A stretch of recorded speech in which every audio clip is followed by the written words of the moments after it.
Bismillahirrahmanirrahim. Assalamualaikum warahmatullahi wabarakatuh. Pada kesempatan kali ini saya ingin menjelaskan tentang kurikulum berbasis kompetensi.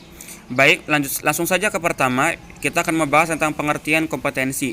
Apa itu pengertian kompetensi? Kompetensi merupakan perpaduan antara pengetahuan, keterampilan, nilai, dan sikap yang direfleksikan dalam kebiasaan berpikir dan bertindak. Baik, selanjutnya kita akan mengetahui pengertian kurikulum berbasis kompetensi. Apa pengertian kurikulum berbasis kompetensi? Pengertiannya adalah sebagai berikut. Kurikulum berbasis kompetensi merupakan seperangkat rencana dan pengaturan tentang kompetensi dan hasil belajar yang harus dicapai oleh siswa. Penilaian kegiatan belajar dan mengajar dan pemberdayaan sumber daya pendidikan dalam mengembangkan kurikulum sekolah.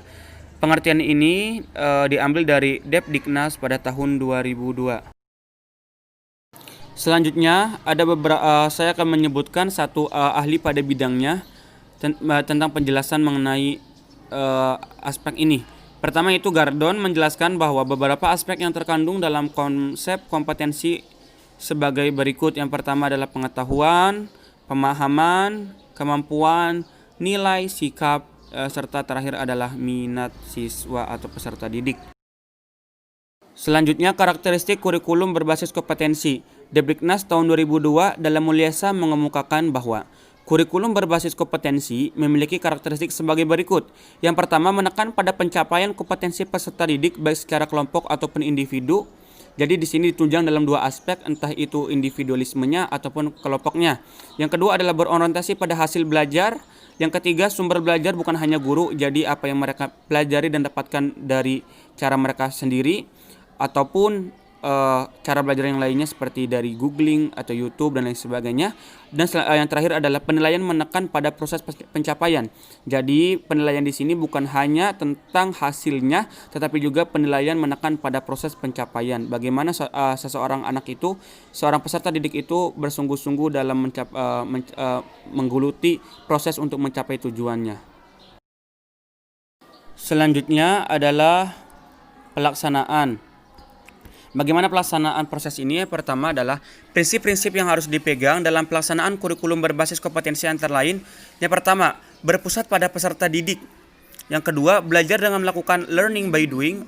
Jadi anak-anak belajar sekaligus mempraktekkan sehingga hasilnya bisa langsung dilihat.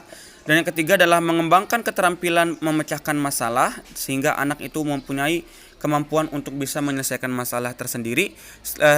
Dan selanjutnya adalah mereka memiliki keinginan belajar sepanjang hayat, juga mengembangkan kreativitas peserta didik. Yang terakhir adalah perpaduan solidaritas, kerjasama, dan kompetensi. Ini harus ada dalam setiap individu peserta didik. Selanjutnya adalah komponen-komponen kurikulum berbasis kompetensi. Yang pertama adalah kurikulum hasil belajar, yaitu pencapaian anak pada proses belajar tersebut. Yang selanjutnya adalah penilaian berbasis kelas. Jadi penilaian anak selama di kelas dan peningkatannya. Selanjutnya adalah kegiatan belajar mengajar. Selanjutnya adalah pengelola kurikulum berbasis sekolah tersebut. Ini adalah komponen-komponen yang harus ada dalam kurikulum berbasis kompetensi. Selanjutnya, kelebihan-kelebihan apa saja sih yang ada dalam kurikulum berbasis kompetensi? Yang pertama adalah mengembangkan kompetensi-kompetensi siswa pada setiap aspek mata pelajaran. Sehingga dengan adanya kurikulum ini, setiap anak bisa mengembangkan kompetensi pada setiap mata pelajaran. Yang selanjutnya adalah mengembangkan pembelajaran yang berpusat pada siswa. Jadi bukan hanya berpusat pada pendidik, tetapi juga berpusat pada siswa selaku objek daripada sistem pembelajaran tersebut. Selanjutnya adalah guru diberi kewenangan memberikan silabus yang disesuaikan dengan situasi masing-masing. Jadi guru bisa memberikan silabus sesuai dengan kondisi dan psikologi anak-anak tersebut. Selanjutnya adalah bentuk laporan memudahkan dalam mengevaluasi, sehingga dalam kurikulum ini kita nantinya akan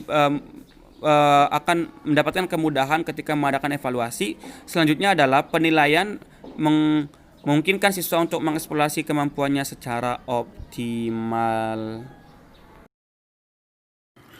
Walaupun kurikulum berbasis kompetensi ini memiliki beberapa kelebihan, Kurikulum berbasis kompetensi ini juga memiliki beberapa kelemahan. Di antaranya yang pertama adalah kurangnya perhatian dalam pendekatan terhadap ilmu pengetahuan. Selanjutnya adalah adanya pergeseran antara pembelajaran kelompok ke arah pembelajaran individual dikarenakan anak-anak yang ingin mendapatkan hasil kompetensi yang baik sehingga mereka lebih condong bagaimana untuk menyelamatkan diri mereka sendiri daripada kelompoknya. Itu adalah kekurangan KBK yang kedua. Sedangkan kekurangan KBK yang ketiga adalah kurangnya guru yang berkualitas dan profesional untuk melakukan kerjasama dalam rangka meningkatkan kualitas pendidikan. Demikian adalah beberapa kelemahan daripada sistem kurikulum berbasis kompetensi. Selanjutnya adalah implementasi.